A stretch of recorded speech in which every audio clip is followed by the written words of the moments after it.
Hi everyone, thank you for joining our video on New Approach Methodologies project. New Approach Methodologies or NAMs are growing in modern biomedical research and development of safer, more human-relevant approaches to understanding diseases, evaluating safety and developing new therapies and technologies. Today, I'm joined by Professor Igor Balaz, CEO of Neovivum, who is coupling NAMs with digital models and with his team working on translating in vitro and organ-on-chip models to adequate digital twin systems. In this conversation, we will look beyond the individual technologies and explore why the shift towards NAMs is happening, what traditional animal models cannot fully answer, and how combining different experimental and computational approaches can generate stronger scientific evidence. So let's dive deeper into the NAMs project. So, new approach methodologies are often introduced as an alternative to animal testing. What is actually driving this shift in biomedical research, and where do traditional animal models fall short in answering today's scientific question? Hi, Rena. Thanks for having me. That's first. What's driving the shift? I think there are two main drives. The first one is ethical one, because it is becoming more and more important in public space and also in research space, the welfare of animals and ethics of using them for research. Beyond the ethics, there is also a very important drive from the research side, because animal models simply stopped being enough, especially in oncology. The real fact is that in oncology, more than 9 out of 10 drug candidates fail in clinical trials. And that's a really clear signal that something is wrong. Probably part of that stems from design of clinical trials and the difficulties there. But our strong belief is that we need to improve preclinical models where we will more accurately select potential drug candidates that will enter clinical trials. What are the specific problems? In fact, they are still excellent for some things, but especially in solid tumors, you have mouse metabolism that treat drugs completely differently to human metabolism. Mouse immune system is organized differently, and in cancer, xenograft is a human tumor growing. Where exactly mouse models fall short in oncological research? There are several checkpoints, and one of the most important ones is immunological response.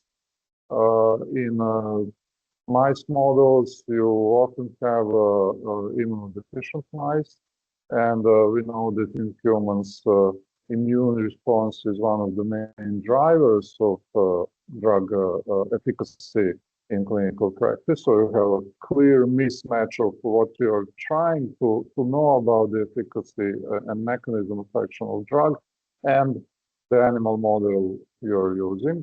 Also, mice metabolite drugs in different ways to humans, so there are clear differences there. And for rare diseases, there is even a deeper problem. You often use knockout mice that give you one genotype, and human patients have hundreds of different genotypes you're trying to match, especially in precision medicine.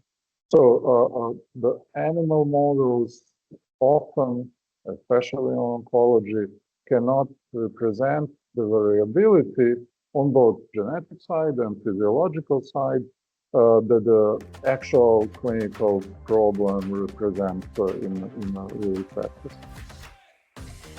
NAMs cover quite different tools, lab-grown human tissue models, then microfluid culture systems, and advanced data analysis methods.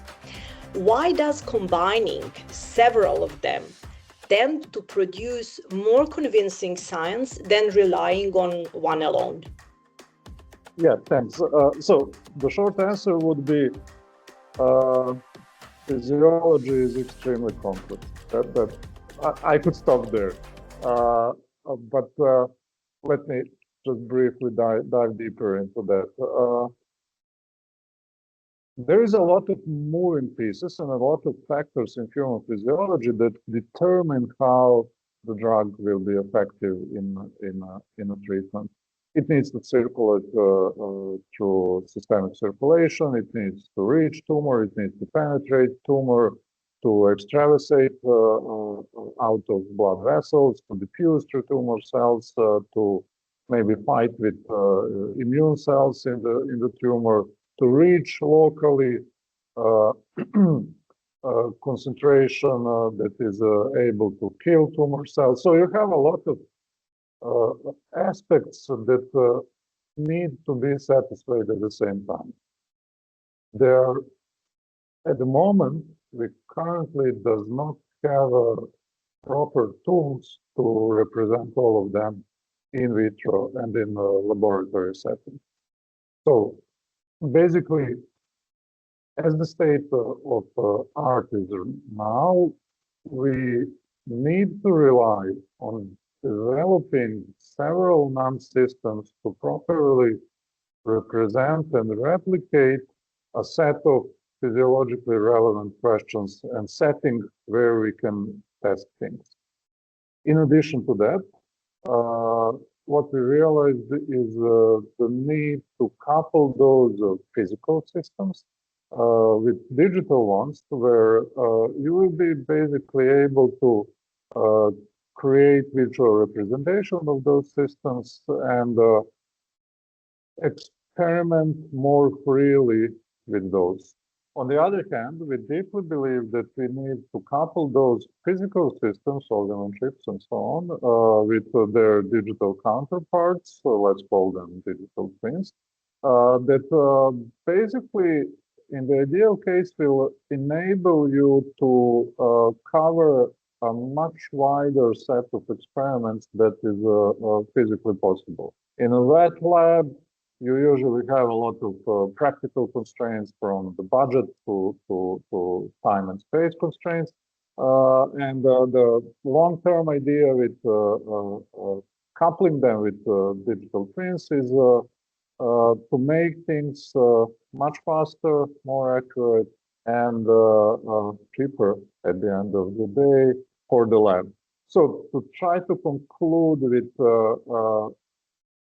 combining several NAMs together and coupling them with digital systems, the aim is not to try to answer, does this compound kill tumor cells, but to be extremely specific. Does this compound in this particular setting is able to reach and kill tumor cells? So I think that's the main difference, and why we need several of those systems merged together. Lab-grown human tissue models are often prized for capturing biology that animal studies missed, as we have already discussed.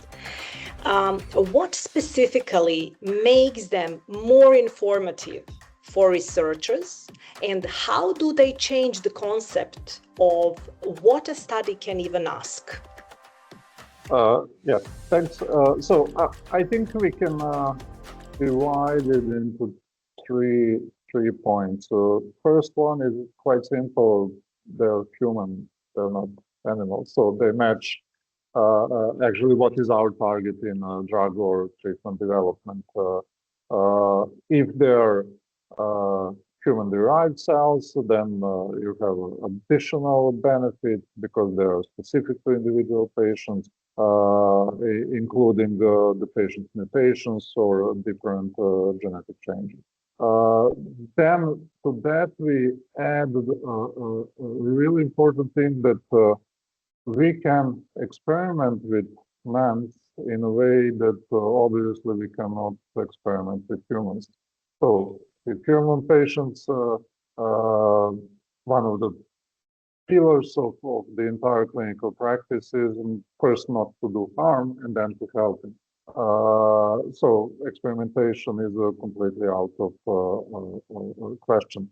With NAMs, we try to replicate those physiological scenarios. In the ideal case, they're personalized, but we are completely free to experiment with them and then take samples on time points that are actually needed to get some deeper insight of what is happening, to systematically vary different parameters, remove some components, add other components, then relying only on one time point of taking a sample from a patient. And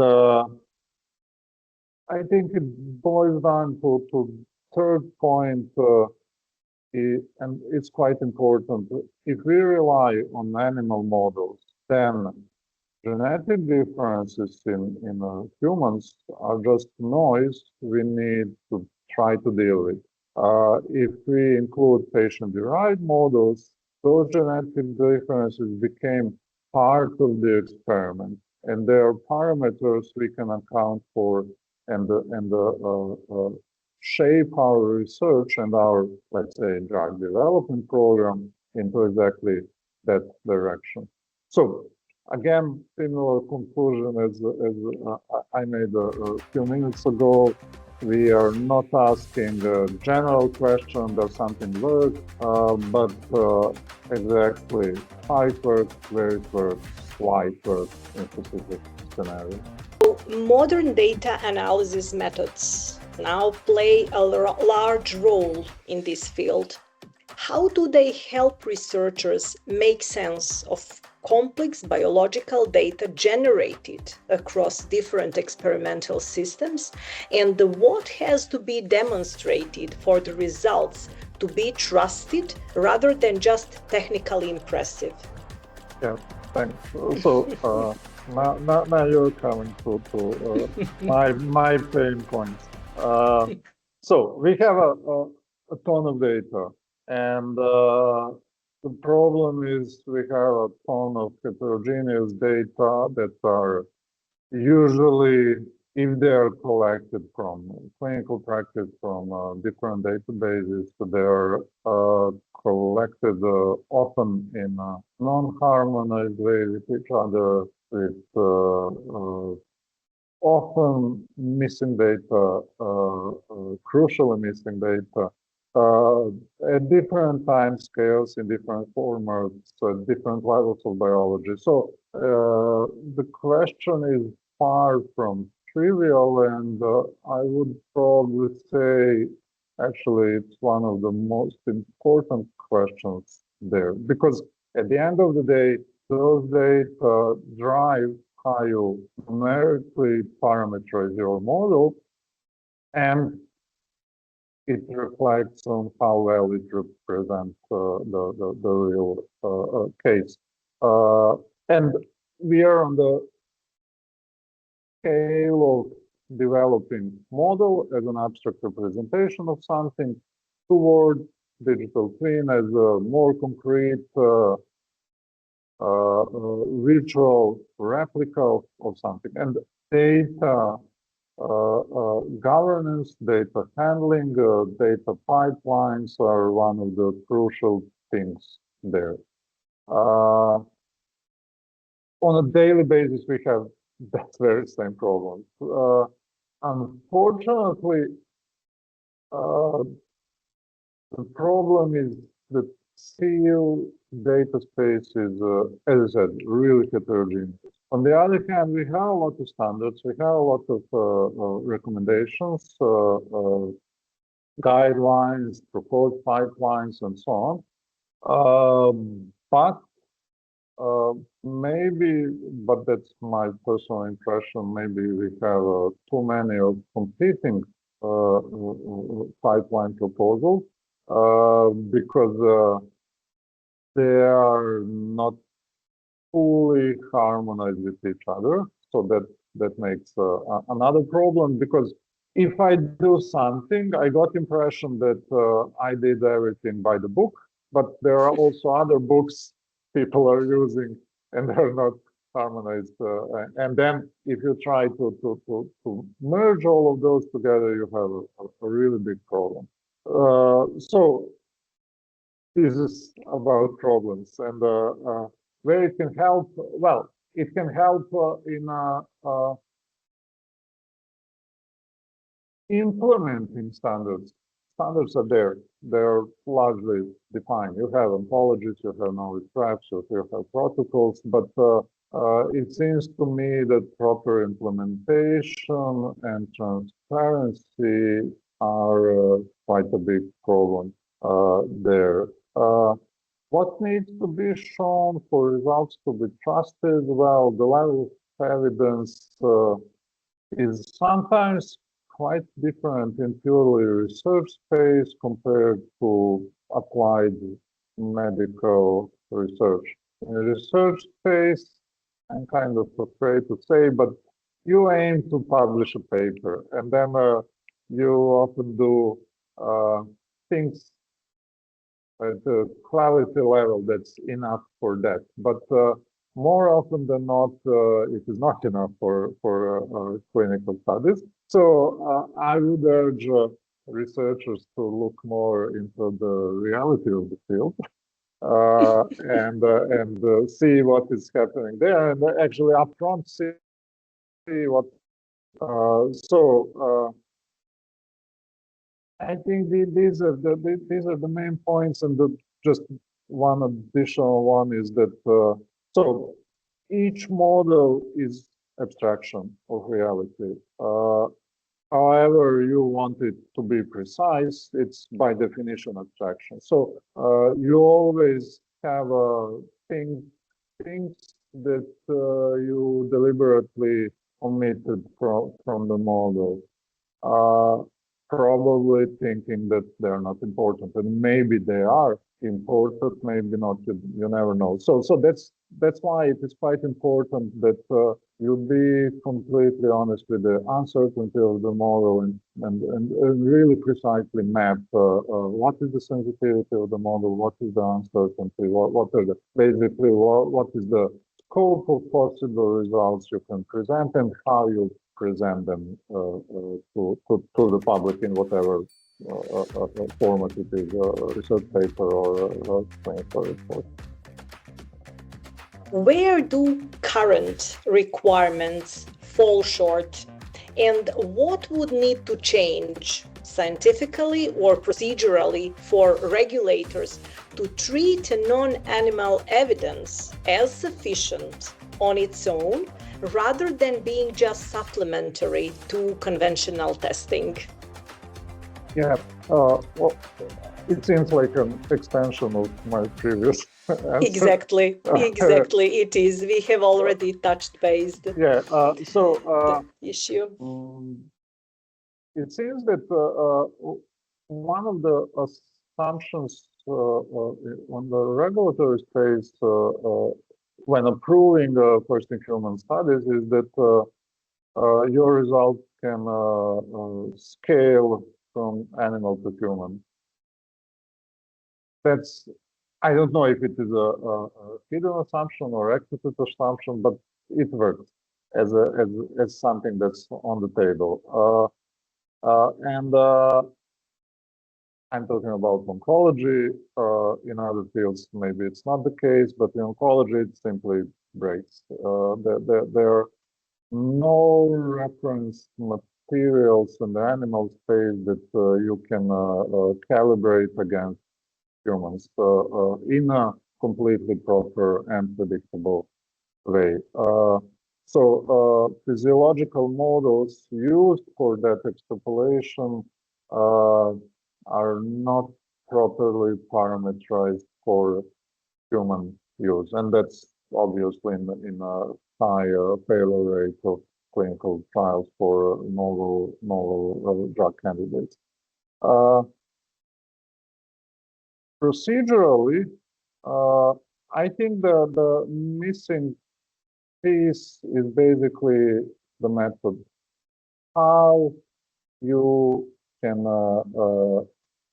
separate the entire methodology of preclinical models from exact use cases in the field, because the promise of NAMs and digital twins is great, but it's also a danger because it promises to create basically an infinite space of super accurate models for everything. But if you promise everything, basically you promise nothing.